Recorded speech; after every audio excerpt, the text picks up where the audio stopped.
Hello, hello, hello, and welcome to the Dr. Toomer Talks Show. Today, I am Dr. Catherine Toomer. I am a family medicine and community health physician and weight health specialist, weight care specialist as well.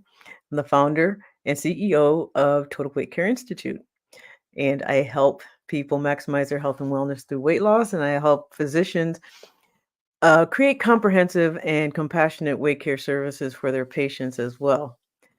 And so I wanted to invite you here today to talk about mental health and weight health and how they're connected.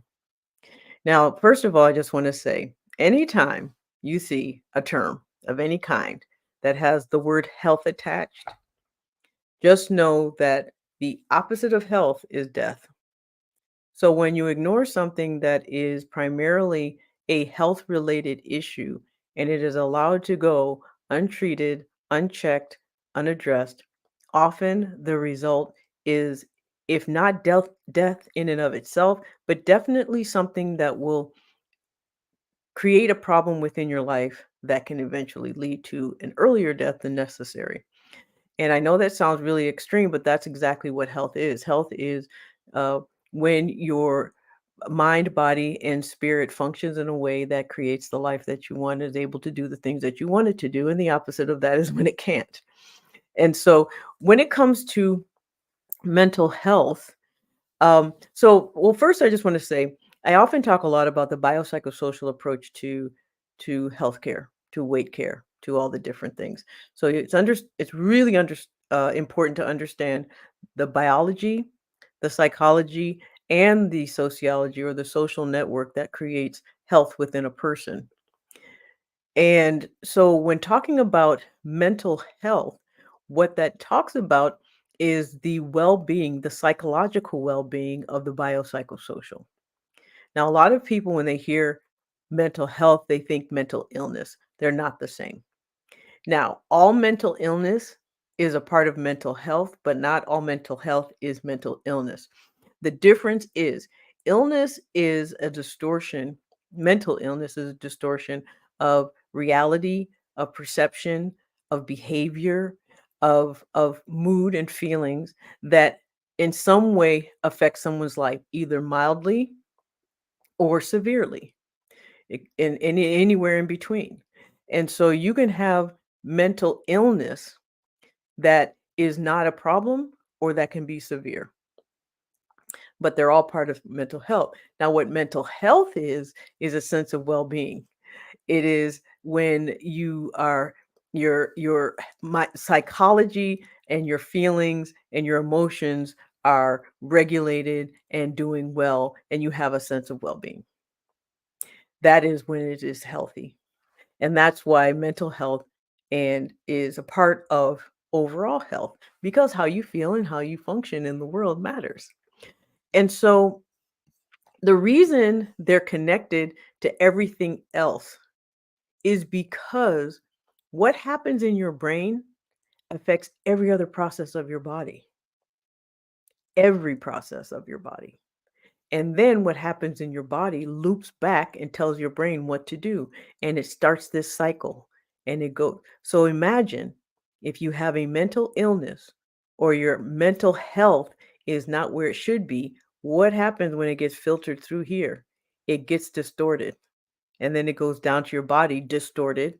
Your body doesn't behave the way it's supposed to. And then it goes back up to the brain, gets distorted again, and it starts a vicious loop of distortion and distortion and distortion. That is actually part of what stress is. It's your brain creating a thought, creating a feeling that makes then hormones get produced that then turn your body into something that or has processes in your body doing things that it shouldn't, that then tells your brain, okay, something's wrong. Your brain then flips again, and then it just keeps this vicious cycle. So I talk a lot about stress. Stress is a part of mental health.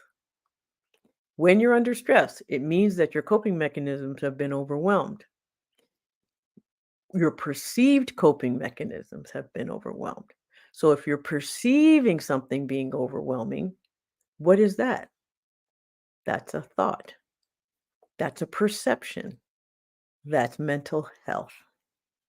It's not necessarily mental illness, but it is part of mental health. So when you have thoughts, feelings, perceptions that create moods, then your body reacts either positively or negatively, and it affects your health. When that reaction causes stress reaction or a cortisol surge, then what happens is your body then becomes very efficient at making fat out of food instead of fuel. When your um, when your perception stresses you to the point where your body produces stress hormones like epinephrine, norepinephrine, or cortisol, again, like I talk a lot about, it constricts those blood vessels in your brain and you get microvascular dementia. The little blood vessels in the back of your eye get restricted and it causes retinopathy and blindness. If it happens in your tongue, you lose your sense of taste. If it happens in your fingers, you lose your sense of feeling, or you get this tingly feeling all the time, or you can lose sensation altogether. When it happens in your feet, the same thing. When it happens in your heart, it causes heart attacks. It can cause what are called cardiomyopathies, where your heart basically gets floppy and it stops pumping like it's supposed to.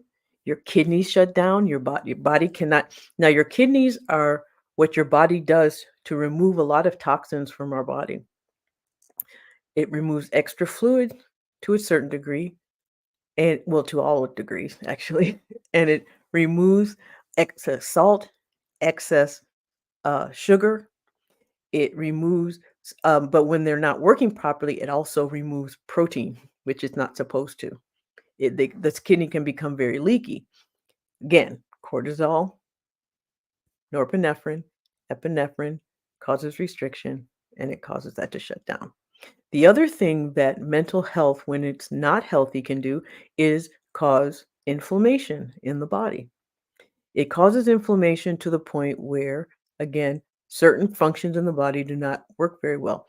It's not a coincidence that when you're nervous or when you're anxious or when you're feeling sad, one of the first places you feel it is in your stomach or your intestines with constipation or diarrhea or nausea or vomiting, stomach aches, stomach cramps.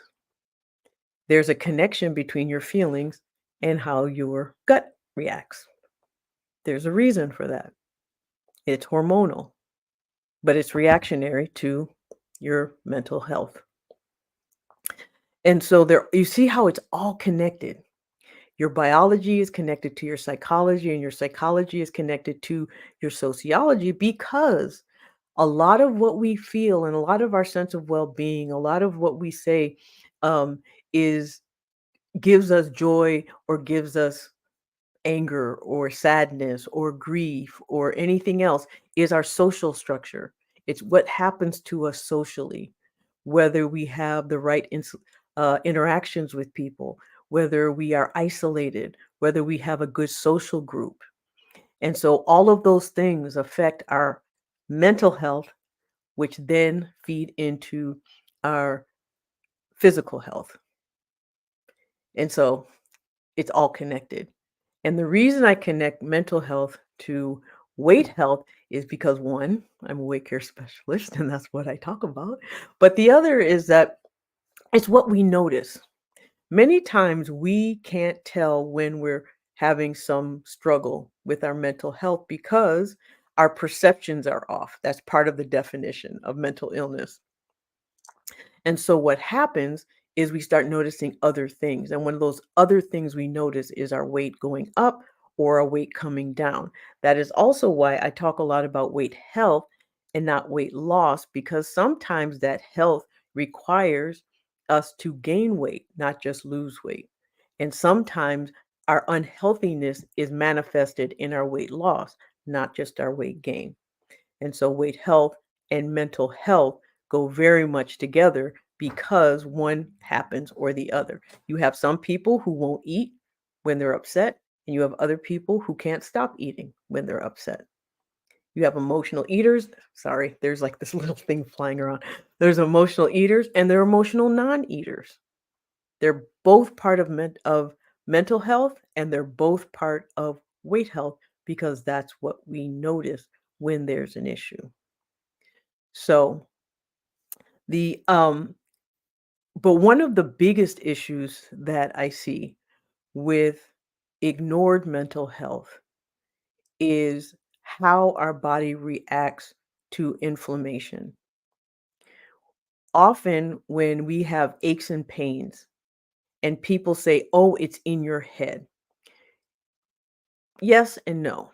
It's not necessarily in your head. So when your doctor says the reason that you're having lots of aches and pains is because of, you're depressed or you're anxious or there's something else going on, that's real. Because what happens, again, when you have those feelings, your stress hormones go up.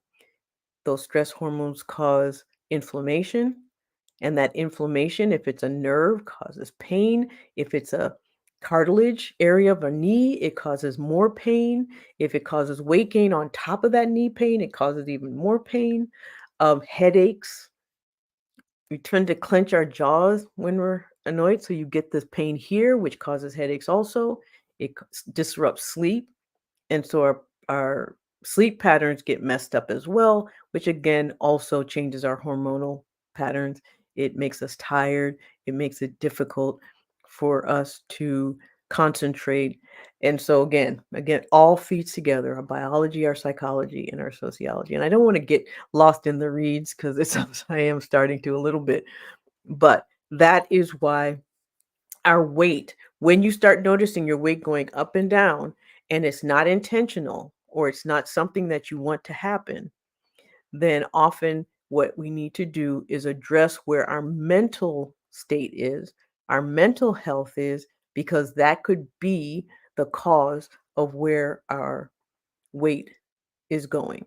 And so that is why when I assess people for my programs, I always do psychological testing, and not to say, "Oh, there's something wrong," but simply to know what's contributing to the environment in which a person then notices their weight changes and comes to me for help.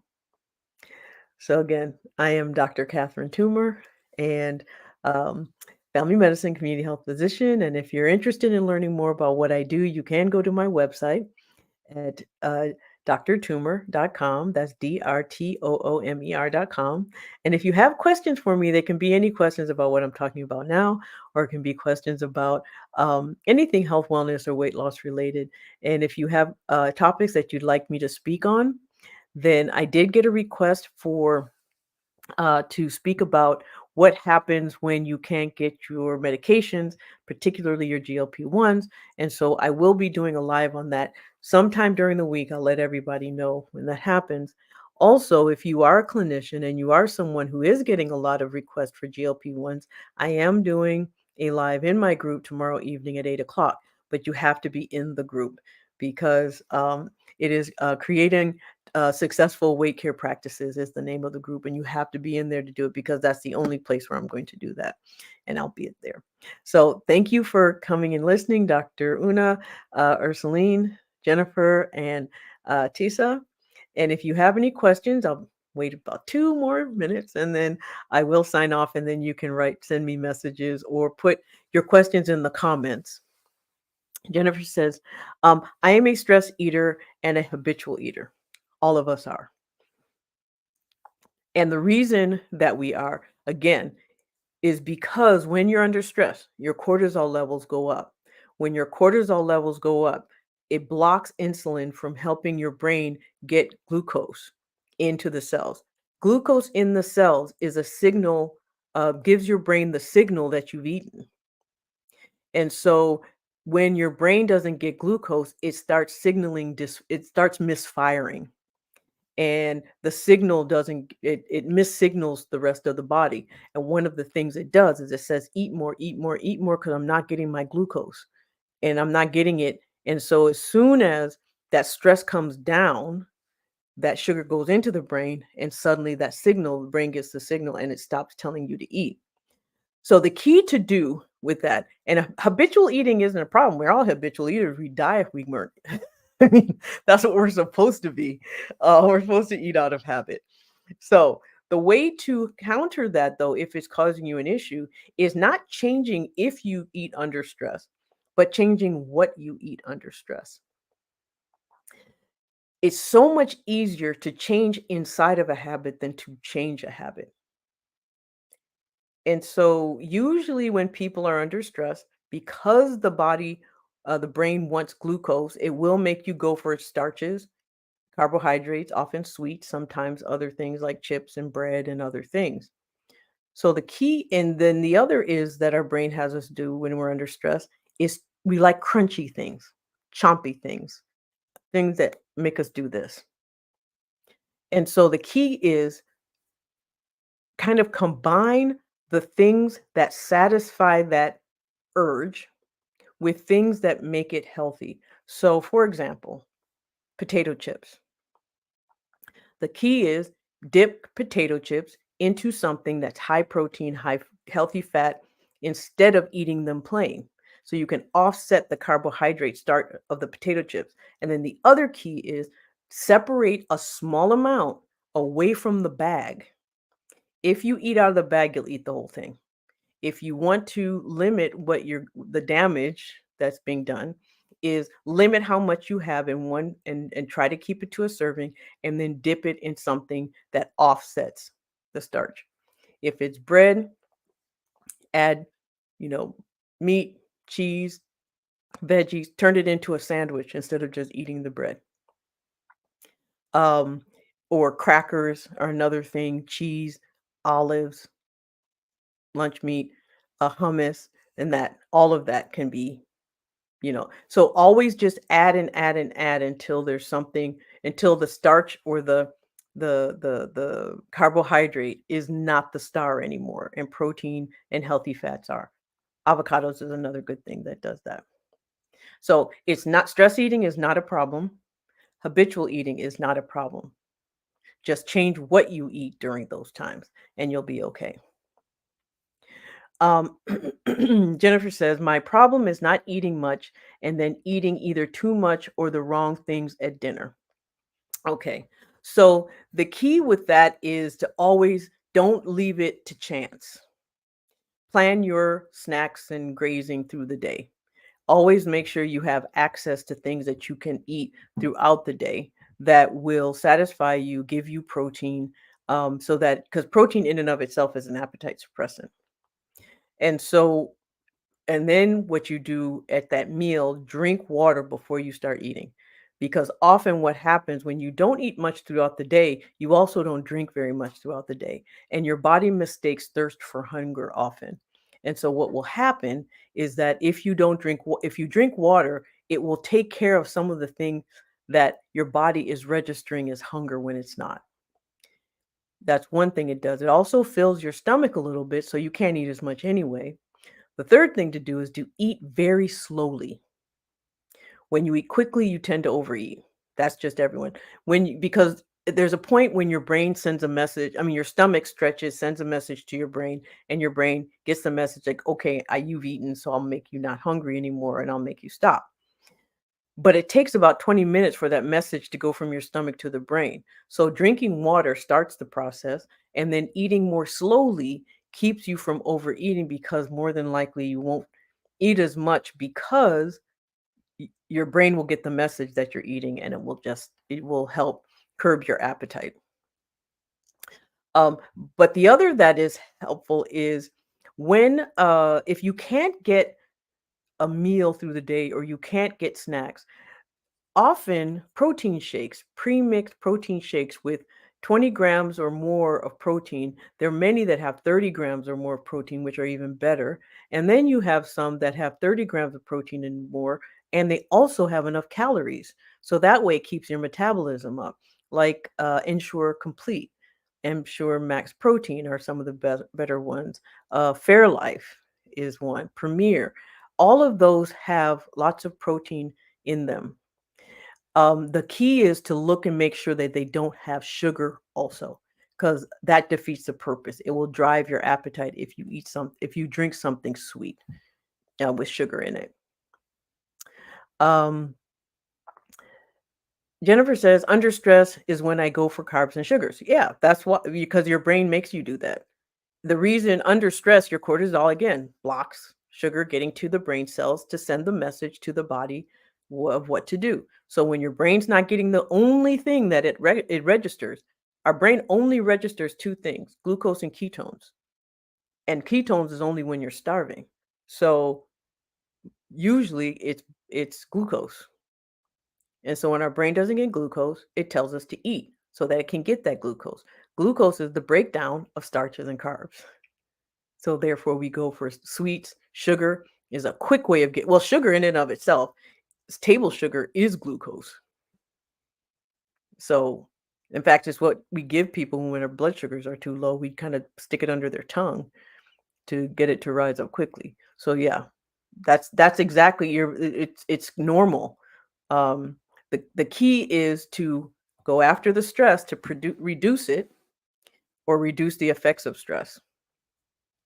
And it's one of the reasons why tirzepatide, which is Mounjaro and Zepbound medications that are used for diabetes and for weight control and for anti-obesity, the reason they work so well is because one of the components helps block the effect of stress, of cortisol on the body. And that's what, and it stops that drive to eat because of stress. And you say, yes, you eat for textures. Yep, we all do.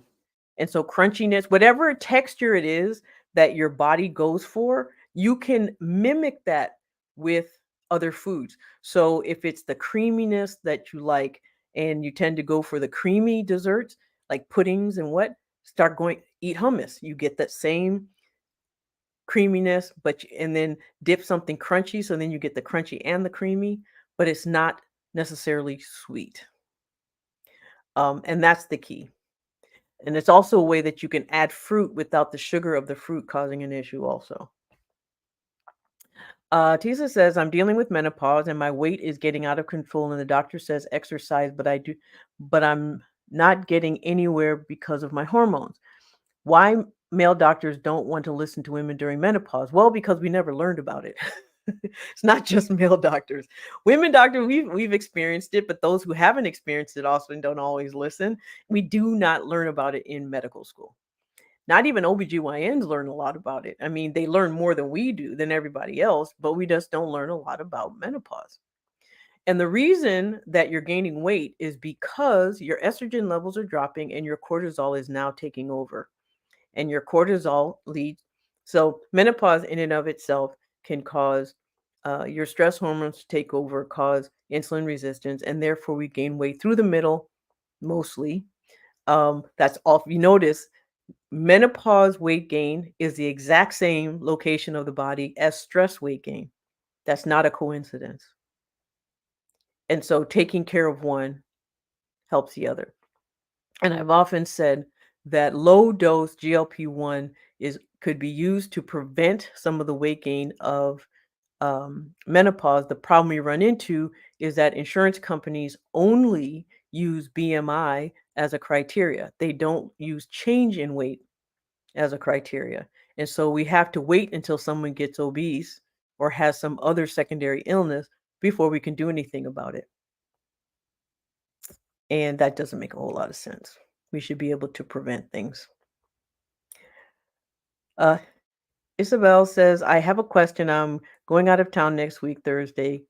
Can I take my shot a day early because I'm taking it on Friday? I just don't want to carry it. Well, you can if you have side effects from your shot. Um, I wouldn't. I would wait till you get back. But if you have, I mean, it's a day early is not going to cause a problem. Um, Now 2, 3 days early, yes, you might get side effects, but a day early usually doesn't. But what I always recommend is talk to whoever prescribed your medication first.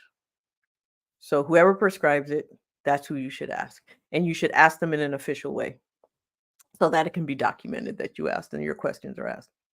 Um, let me see. Well, when it's okay, Isabel. When you said your shot, I assumed you meant a GLP-1, so that I got it. Um, Jennifer says, my doctor refuses HRT for menopause, even though I've asked. I have an appointment with a specialist with HRT next month. Well, good. You have a talk. You have a appointment with a specialist. Um, Anytime you ask your physician for something that you need and they refuse, do one of two things: find a doctor who won't refuse or who will actually listen to you. And it depends on why. Like if it's something that you're asking for that's not appropriate and it can actually harm you, of course that makes sense that a doctor would say no. But if you're going through menopause and you want hormone replacement and there isn't a contraindication like strong family history of breast cancer or your own history of breast cancer or some other type of cancer that will be affected by the hormones, then there's no reason not to take it. There's also other things that you can do that help reduce some of the other problems with menopause, like vaginal skin atrophy, which leads to urinary tract infections, and so therefore you can use um, topical HRT. So it's vaginal and it doesn't cause an issue, but it helps reduce some of the issues around pelvic floor issues around menopause that we see. And Rachel Rubin, you'd be very proud of me. Dr. Rachel Rubin is someone who talks a lot about that. So if you have, this is what I would recommend also. If you're having issues with menopause, perimenopause, menopause, there's a urologist on YouTube. Her name is Dr. Rachel Rubin. I would highly recommend going and listening to her videos. She does an amazing job. She's actually a sexual health specialist who focuses a lot on menopause because often when we go through menopause, that's the first thing that we start to notice changes in our sexual function, our sexual health, in libido, in sensation, and the rest. Same reason why I talk about weight, because weight is the first thing people notice. It's the same reason why she talks about um, menopause and sexual health, because that's the first thing people notice often when they're going through menopause. So she's on YouTube and her name is Rachel Rubin, Rubin. Um, so Jennifer said, I live in a rural area, not a lot of choices, have to go to the city for specialists, vaginal issues, and pain with hubby is my main. Yes. Talk now. This is the thing. Look, you can, okay, so one, there's telehealth physicians that you can use if you're in rural areas. I'm in a semi-rural area also, so you can look anywhere. There are people within your state sometimes who will take your insurance who do telehealth. And the other is you can educate yourself even with outside of your doctor's appointment. And so I would recommend truly, especially Jennifer, really go to YouTube, watch Rachel Rubin's videos. She's a urologist and she's amazing. I actually follow her videos as well because I've learned so much from her. Um, and so if there are there any more questions? Um, and again, it's really important. It's interesting that menopause has come up because menopause and mental health go very much hand in hand. Not mental illness. I know a lot of people say, "Oh gosh, when women are going through menopause, they're crazy." No, it's the fact that hormonal changes cause uh, brain function changes, which then cause more hormonal changes of different types, which then causes our body to react. And so it's just really important to address them both because they do go hand in hand and they affect your quality of life. They can affect your quality of sleep, your social interactions, and all the like. So yes, menopause is an important part of our health as women of a certain age, and it's very, very important that we address those and we take it seriously and we do something about it. Um, all right. Well, you're very welcome, Jennifer. So if there's no more questions, again, if you have questions later, then please put them in the comments or send me a message or join one of my groups and you can send me messages there. You can also find me on my website, drtumor.com. And again, I'm here every Tuesday at 6 p.m. So thank you for joining. And I will look forward to seeing you next week for Dr. Tumor Talks on Tuesday.